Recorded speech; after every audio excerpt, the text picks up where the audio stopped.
Clip number 794۔ اس clip میں آپ قرآن پاک کی سورہ مریم کی آیت نمبر 75 سے 80 تک کی تلاوت، ترجمہ اور تفسیر قرآن صراط الجنان سماعت فرمائیں گے۔ بسم اللہ الرحمن الرحیم۔ ترجمہ، اللہ کے نام سے شروع جو نہایت مہربان رحمت والا ہے۔ قل من كان في الضلالة فليمدد له الرحمن مدا حتى إذا رأوا ما يوعدون إما العذاب وإما الساعة فَسَيَعْلَمُونَ مَنْ هُوَ شَرٌّ مَكَانًا وَأَضْعَفُ جُنْدًا۔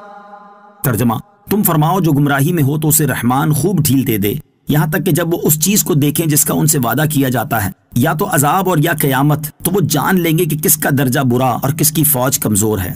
قُلْ مَنْ كَانَ فِي الضَّلَالَةِ، تم فرماؤ جو گمراہی میں ہو۔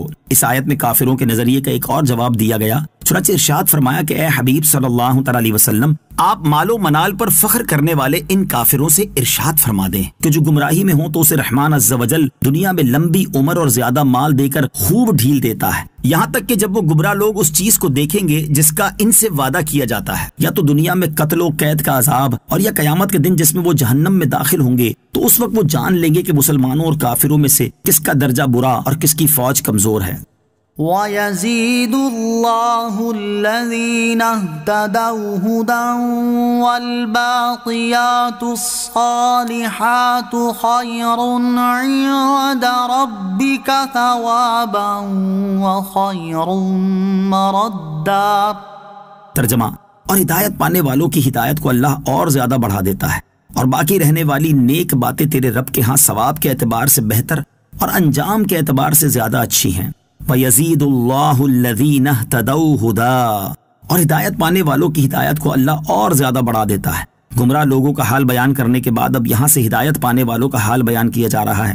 چنانچہ ارشاد فرمایا کہ وہ لوگ جنہوں نے ہدایت پائی اور ایمان سے مشرف ہوئے، اللہ تعالیٰ انہیں اس پر استقامت عطا فرما کے اور مزید بصیرت و توفیق دے کر ان کی ہدایت کو اور بڑھا دے گا، اور ان کے ایمان، عمل اور یقین میں مزید اضافہ فرما دے گا۔ وَالْبَاقِيَاتُ الصَّالِحَاتُ، اور باقی رہنے والی نیک باتیں۔ ارشاد فرمایا کہ اے حبیب صلی اللہ تعالی علیہ وآلہ وسلم، باقی رہنے والی نیک باتیں آپ کے رب عز و جل کی بارگاہ میں ثواب کے اعتبار سے بہتر اور انجام کے اعتبار سے زیادہ اچھی ہیں، جبکہ کفار کے اعمال سب نکمے اور باطل ہیں۔ أَفَرَأَيْتَ الَّذِي كَفَرَ بِآيَاتِنَا وَقَالَ لَأُوتَيَنَّ مَالًا وَوَلَدًا اطلع الغیب ام اتخذ عند الرحمن عہدا کلا سنکتب ما یقول ونمد له من العذاب مدا ونرثه ما یقول ویأتینا فردا۔ ترجمہ، تو کیا تم نے اس شخص کو دیکھا جس نے ہماری آیتوں کے ساتھ کفر کیا اور کہتا ہے مجھے ضرور مال اور اولاد دیے جائیں گے؟ کیا اسے غیب کی اطلاع مل گئی ہے یا اس نے رحمان کے پاس کوئی عہد کر رکھا ہے؟ ہرگز نہیں۔ اب ہم لکھ رکھیں گے جو وہ کہتا ہے اور اسے خوب لمبا عذاب دیں گے، اور وہ جو چیزیں کہہ رہا ہے اس کے ہم وارث ہوں گے، اور وہ ہمارے پاس تنہا آئے گا۔ افرأیت الذی کفر بآیاتنا، تو کیا تم نے اس شخص کو دیکھا جس نے ہماری آیتوں کے ساتھ کفر کیا؟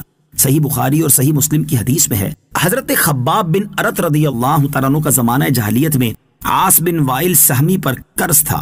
وہ اس کے پاس تقاضے کو گئے تو عاص نے کہا کہ میں تمہارا قرض ادا نہ کروں گا جب تک کہ تم محمد مصطفیٰ صلی اللہ تعالیٰ علیہ وسلم سے پھر نہ جاؤ اور کفر اختیار نہ کرو۔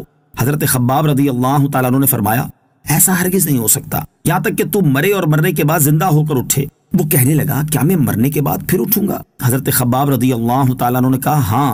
عاص نے کہا تو پھر مجھے چھوڑیے یہاں تک کہ میں مر جاؤں اور مرنے کے بعد پھر زندہ ہوں اور مجھے مال و اولاد ملے، جب بھی میں آپ کا قرض ادا کروں گا۔ اس پر یہ آیات کریمہ نازل ہوئیں۔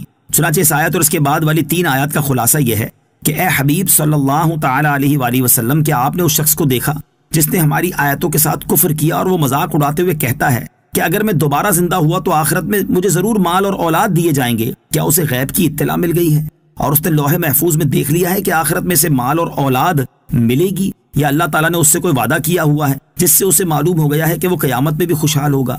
ہرگز نہیں۔ وہ نہ تو غیب جانتا ہے اور نہ ہی اس کے پاس کوئی عہد ہے، بلکہ یہ شخص جھوٹا اور بدکار ہے، اور جو بات یہ کہہ رہا ہے اسے ہمارے فرشتوں نے لکھ لیا ہے، اور قیامت کے دن ہم اسے اس کا بدلہ دیں گے، اور ہم اسے مال و اولاد کے بدلے خوب لمبا عذاب دیں گے جس کا وہ مستحق ہے، اور اس کی ہلاکت کے بعد مال و اولاد سب سے اس کی ملکیت اور اس کا تصرف اٹھ جائے گا، اور اس کے ہم وارث ہوں گے، اور وہ قیامت کے دن ہمارے پاس تنہا اور خالی ہاتھ آئے گا، اور آخرت میں دنیا سے زیادہ ملنا تو دور کی بات، دنیا میں جو مال اور اولاد اس کے ساتھ ہے اس وقت وہ بھی اس کے ساتھ نہ ہوگا۔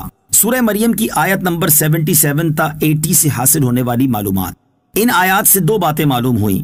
نمبر 1، شریعت کے احکام کا مذاق اڑانا کفار کا طریقہ ہے۔ اس سے وہ لوگ اپنے طرز عمل پر غور کر لیں جو حدود، قصاص اور نکاح و طلاق وغیرہ سے متعلق شریعت کے احکام کا مذاق اڑاتے اور انہیں انسانیت سوز احکام ثابت کرنے کی کوشش کرتے ہیں۔ نمبر 2، مرنے کے بعد اور قیامت کے دن کفار کا مال و اولاد انہیں کچھ کام نہ آئے گا۔ یاد رہے کہ مومن کا مال اور اس کی اولاد کے ساتھ یہ معاملہ نہ ہوگا، بلکہ اسے مرنے کے بعد اللہ تعالیٰ کی رضا حاصل کرنے کی خاطر راہ خدا میں خرچ کیا ہوا مال بھی کام آئے گا، اور اس کی نیک اولاد سے بھی اسے فائدہ حاصل ہوگا۔